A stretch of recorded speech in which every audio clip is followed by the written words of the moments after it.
Alright guys, welcome back to the channel. Forgive me, we're in the middle of nowhere. It's snowy, it's getting windy, but we got a key to a 2023 Jeep Wagoneer Series 2. And this is arguably the best looking Jeep that Jeep has decided to start making. Besides off-roaders, they're going more of a little bit of a luxury style. Ooh, it's windy. But some quick specs about this one. This is gonna be powered by a 3-liter with a turbo attached to it, 8-speed automatic transmission pushing around 420 horsepower and 68 pound-feet of torque, powering all 4 wheels. But since it's windy, we're gonna see how this thing drives in snowy / low visibility conditions. This is what our key looks like. We have a nice little startup Jeep since 1941. Foot on the brake.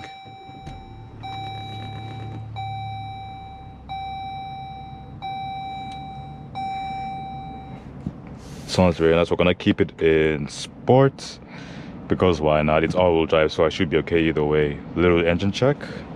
Turn down my fan.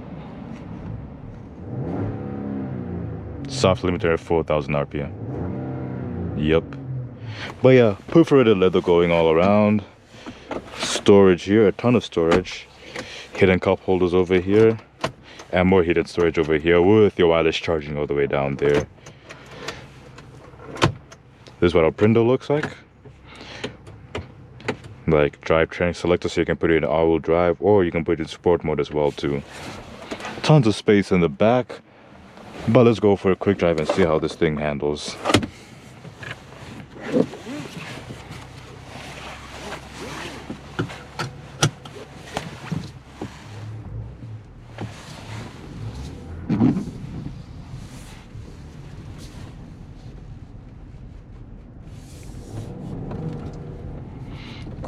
Quick pickup. This thing is excited to take off at any given moment.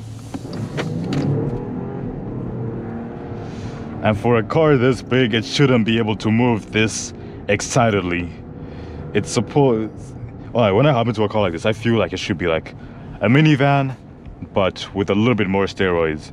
This one feels like they took a sports car engine, slapped it in there, tied it to everything else and said, you know what, it's quick enough now. And I honestly love that.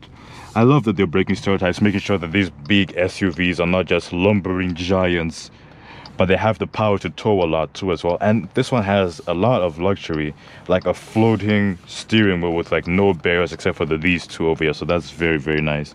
And adaptive cruise control. And the thing about this car is that it's roomy, but it also feels like it can put power down and accelerate quicker than most vehicles out there.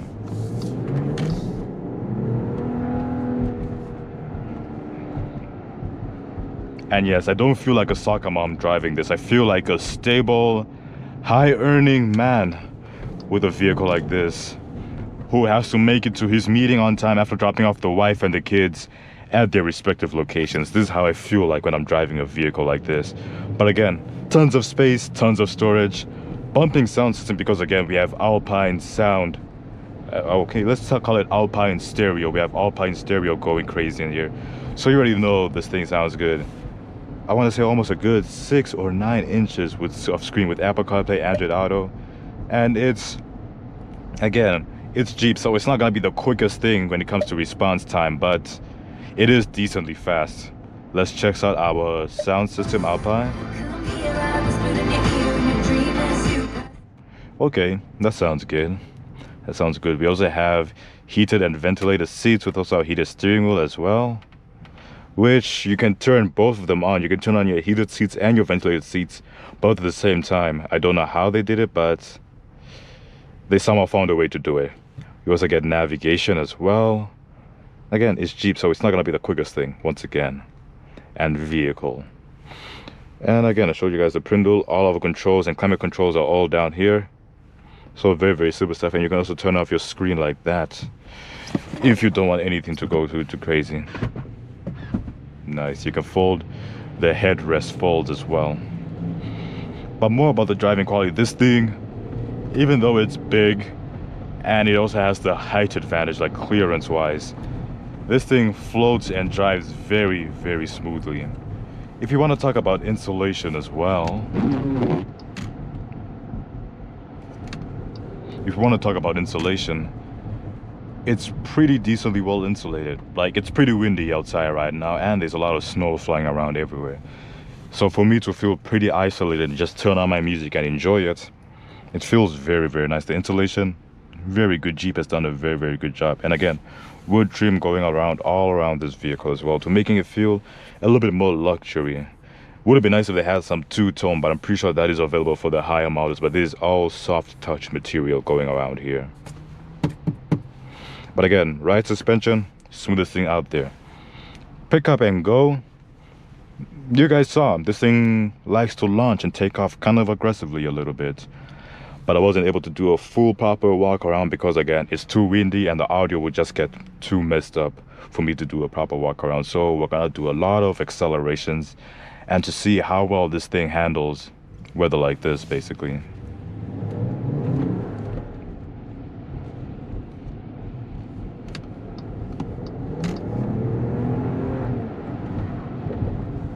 The thing is, for such a huge vehicle, it should not be this peppy. Like, the low-end power delivery is phenomenal. The 8-speed automatic transmission makes this thing very, very smooth. If you want to, let's say, switch it to auto mode, and then it just settles down, shimmers down, and takes it easy. But when you put it into sport mode, it's excited to get the power down onto the road. And also we have lane keep assist and our adaptive cruise control, which we're going to try out right now. And yes, the car does brake by itself as well too.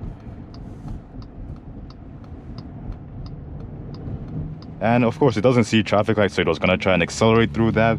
But again, as long as you're aware of what's happening around you, that shouldn't be a problem again. Also, fully digital gauge cluster as well, which I would like to show me where I am.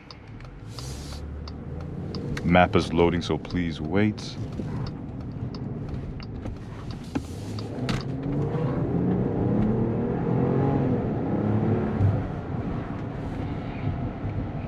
This is the thing I love. It's also common with some Audi vehicles as well, that you can put your map over here, which I really, really love. It makes me not have to use my phone or rely on my phone or Apple CarPlay as well too, which is nice, seeing how these car manufacturers have let you see where you need to go without having to integrate your phone into your, what's it called?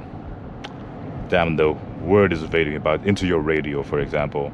Like into your, all right, the word has evaded me. I can't remember what the word is, but you know what I mean. Like into your infotainment system. Yes, into your infotainment system.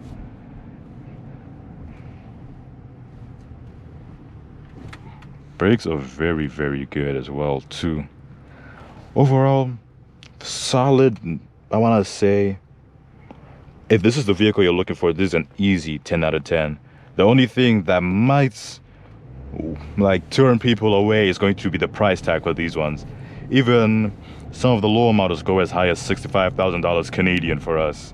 For Americans, I'm not too sure. I'll look for the conversions, but this car can get pretty pricey. So if you're looking for something a little bit cheaper, this may not be the best option for you, because these things can get super expensive. Again, I mean, you do kind of get what you pay for though.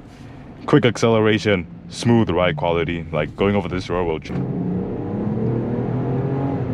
going uphill, easy. It's like very smooth. And if you don't want to be like me and burn through all your gas in the next hour or so, just put it in auto mode and you should be good.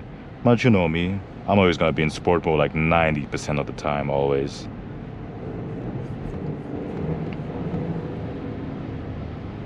Again, sport mode doesn't change this vehicle too much. It's very similar to auto.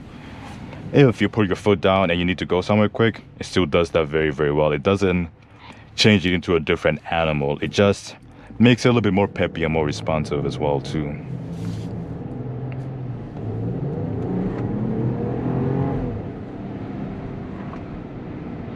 I can never get used to such a big vehicle like this accelerating so effortlessly. And the thing is, it's not even a truck. It doesn't even have a V8. It just wants to go at all times. And that's what I love about Jeep and some Dodge products as well too, is that they're not afraid to make their cars ridiculous as well too. If I have to think of competition for this one, I'll think of the Cadillac Escalade. Though the Escalade may, in theory, be a little bit nicer. This one's gonna be a little bit more cheaper, more attainable for the regular, like, Canadian or American citizen, wherever you guys are watching me from. But another thing I've also learned to love about this one is that you can see over here on my digital gauge clusters that show me there's a lot of traffic on the highway, and lo and behold, there is a lot of traffic. So it also updates in real time, which is very, very nice. I like how they integrate small things like that, which some people might not even look at, and integrate it basically and make it just helps with the experience as you're driving. Although we do have a very nice backup camera. Let's see, we turn off our parking sensors, we have lane keep assist. But what I noticed is that we do have blind spot monitoring as well too, which is also very, very nice.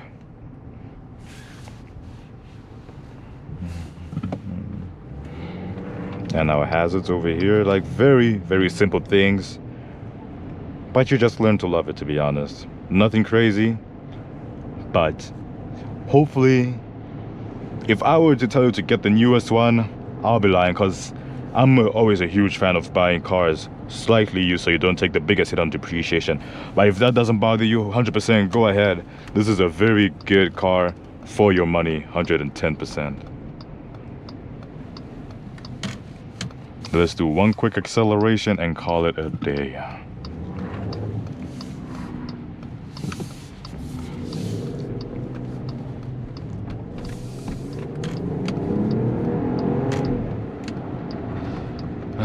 Quick, efficient, and roomy. Perfect for the family as well too. Like, what's not to love? What's not to love about a car like this?